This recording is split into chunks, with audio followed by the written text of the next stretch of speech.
Welcome back to the podcast, the 4 a.m. Talks. I'm your host, Manoj Velu, and you're listening to the 4 a.m. Talks podcast. So, before we get into this podcast, I just wanted to thank you. I just wanted to show some kind of gratitude by just thanking you. You've always come to our episodes, listen to our episodes. If it is in a in a public uh, platform wherein you if it is something called podcast streams, you go there and you listen to it like Spotify or something. Thank you for that. And if you're watching it on YouTube, I really appreciate you for spending the time, the golden time, that golden opportunity that you feel that you could learn something out of our episodes and become better. I really thank you and appreciate that. Thank you very much. So today's topic is really important, but let me give you a story, more of a situational based, wherein you would understand the importance of this topic. Are you guys ready? So let's get in. Imagine John Carpenter. He has a family. So as he enters his house, he sees his son crying. He takes his son, and has a conversation and asks him, "Why are you crying?" His son replies, "Dad, I was in a classroom. By the way, this kid is studying 6th standard." So you can understand, the maturity and what type of mentality that kid will be in. So he says that there was a competition wherein you have to read certain sentences in certain period of time, and the one who reads the fastest with the fluency wins. So this is the competition. So the kid says that before the competition he's gonna win, and then the competition started. He won the second place, but still people humiliated him. You know what, you said that you are going to win, but you finished second.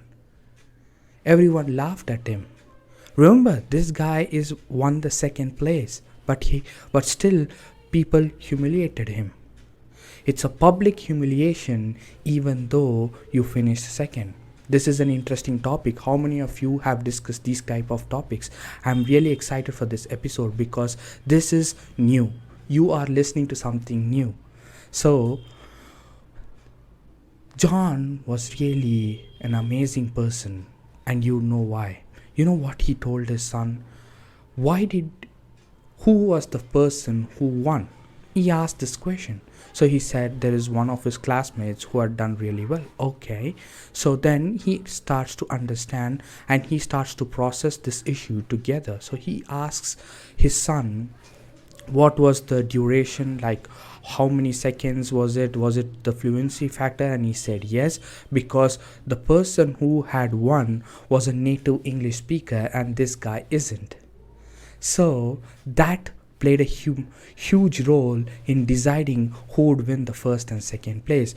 It was a very tight competition, but obviously that guy had an unfair advantage, but it doesn't matter. It's a competition. There is nothing like it, so he deserves it. Fine. But you need to understand that even though it is not his native language, he competed with all the others and he finished first there. It's just that the native speaker won because that was his language. For example, if you imagine John Carpenter and his son are Asians, and if they had kept that competition in an Asian language, who would have won? I don't think the person who had become first would have even got to that level if there was an Asian competition. There is no disrespect for the person who had won, but I'm just saying you, it's an advantage for someone else. But he says we are going into a different mindset. Let me bring it back to you. And his kid was really interested. There was tears in his eyes, but he was listening to his father because his father had done really well in his athletic field. So he was he was in his boxing field and he had seen a lot of defeats, and he has also won a lot of competitions. So he knows that more than a father, he's listening to an athlete who has done really well. So he is listening to his father, the athlete, and he's listening to the most valuable person that he could ever listen. And you know what he said? The people who said and who's laughing at you didn't even compete in that competition. Let me say it to you one more time. The people who laughed at you, this is what he said. The people who laughed at you, the people who commented on you, it's good that you had that confidence saying that you gotta win. That's the attitude you're gonna have if you step onto the field of the competition. You gotta have that. But you need to respect. You have respected your thoughts well, and you have done, and you have given your 100%. Remember, in your life, this is in general, you might be working 100% with all your efforts, and you can still lose because there is someone who's working more than you, working as hard as you or better than you, and has some sort of an advantage, and they could go on and become the number one, and you could come down to number two, and vice versa. It could happen any of the order that you can imagine. So that shouldn't cripple you. It means that this is just an indication that you have to improve. You have to keep improving, and you need to understand that you can't win. Let's say, for example, who's the greatest basketball player of all time? You could say Michael Jordan, and you can say Kobe Bryant, you can say a lot of other, LeBron James. So all these people.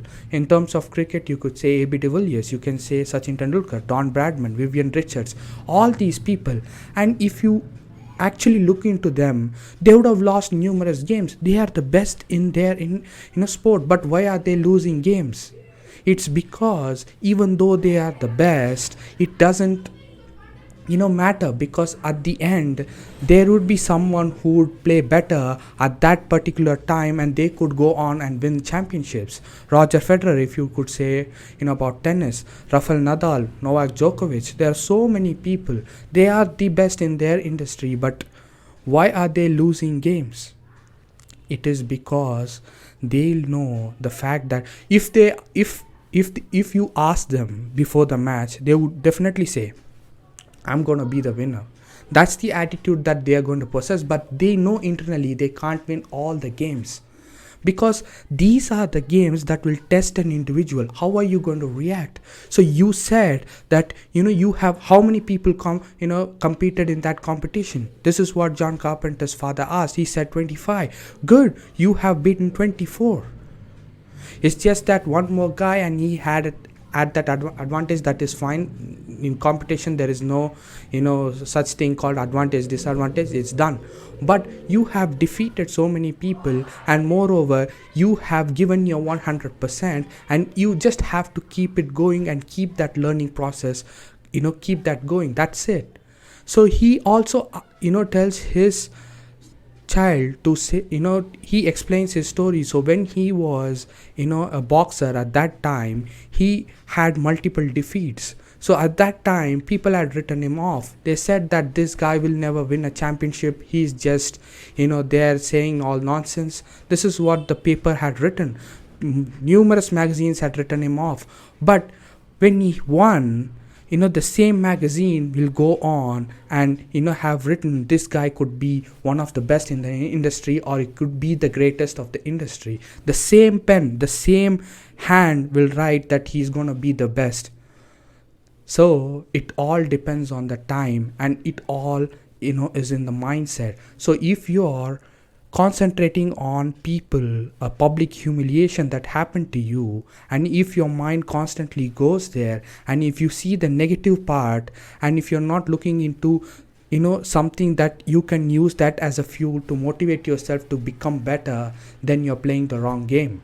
This is what John Carpenter said to his child, even though he was at the age of his grade 6th. And he said this is because he understood that at that moment he had to tell his child, because he was super competitive, and he is doing something great that many of them didn't see at that moment. Because Being second is okay, but you need to understand that these are the times where it will tell you that you need to go back and work harder. You need to improve on your thing, whatever you're doing. So this is what John Carpenter and his son had the conversation all about.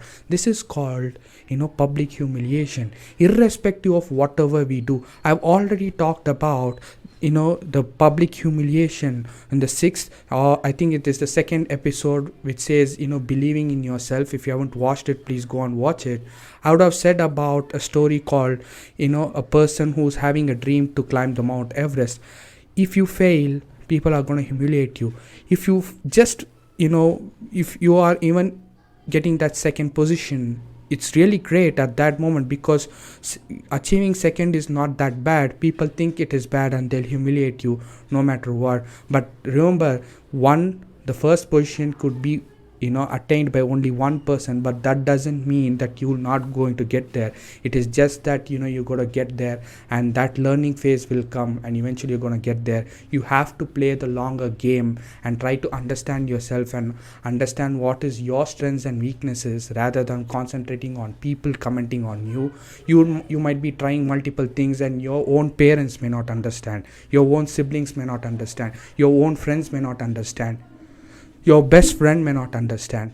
So it all depends on you. So if you going to concentrate on that, what would my mother say, what would my father say, what would my sister or brother say, what would my best friend say, what would they think about it, there is going to be a lot of mistakes. You have seen me, I have done 60 episodes, and if you see my grammar, I would have done a lot of mistakes, but I know that the message is really important. The message of whatever I'm trying to say is more important than the grammatical mistakes that I'm going to make. This was the insecurity that I had.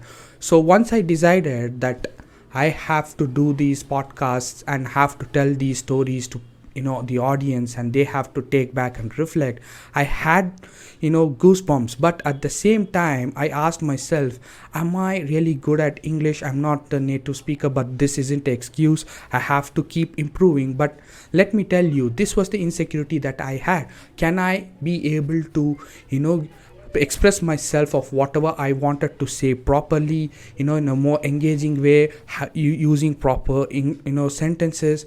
But at some point I felt that what, more than all these things, the story is more important. What are the things that I'm going to tell to the audience is more important. There are few things which can be ignored by everyone. If you're looking at it as a critical reviewer, you can say all those things, but at the same time, you need to take the things that you need to take.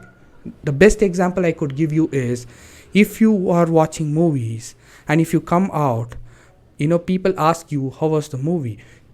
You would only say the good things, or the other side would only tell the bad things, meaning this is not done well, this has not gone right, the story is not good. But the good review would be saying the good and the things that worked out and the things that didn't work out, and how could it get better, so that the person who's going to do the next movie would understand himself better and do a better movie that is more required to the society. But what we are trying to do is, we are trying to pull it in a sort of binary, but it should be a combination of both to become better. So that is called constructive criticism. You need to understand who are those who are giving you proper constructive criticism to actually change your become better and change yourself to good. So that is more important than just looking at the public humiliation and saying that laugh, they wouldn't even remember that. I'm saying to you, but you can use that as a fuel of motivation and get better. That is the most important thing. So coming back to you, what is the public humiliation that you have faced? Can you remember that? Can you go back and understand why, what happened, and what made that public humiliation to actually disturb you? How did you come back, or you totally ignored, and how did you go on and become something, or did it cripple you, and why?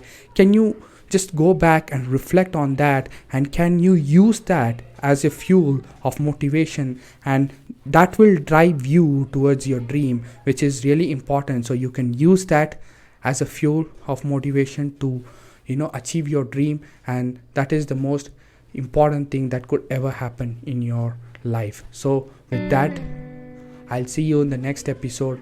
See you guys. Take care. Bye.